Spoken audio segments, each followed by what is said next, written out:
pour danser un tendre slow. Dans les années 1980, le choix était vaste. En 1985, toutefois, de nombreux couples choisissaient de le faire sur l'émouvant titre Tout simplement, tout doucement, de la chanteuse Bibi.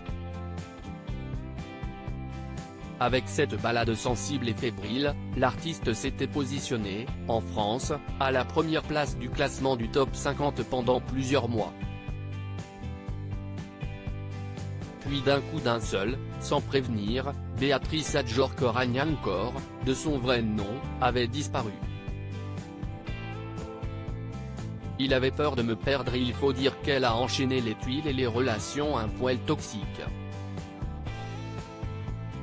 Si elle avait mis un terme à cette carrière, qui s'annonçait pourtant très prometteuse, si est à cause d'un mari très jaloux qui l'aurait peu à peu éloigné de la gloire et de la scène. Je suis devenu de plus en plus réservé, à mesure que Guy Gluck, note de la rédaction, devenait agressif, racontait-elle en juillet dernier dans les colonnes du journal Le Figaro. Il avait peur de me perdre. J'avais trop peur pour me confier à qui que ce soit, mais je subissais une vraie torture mentale. Finalement, j'ai décidé de le quitter en 1990.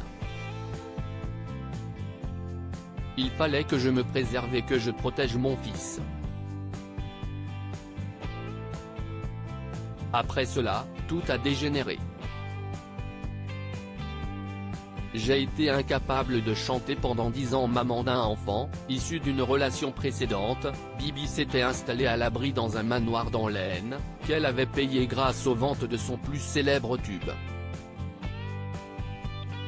Mais la bâtisse a brûlé à 3 reprises.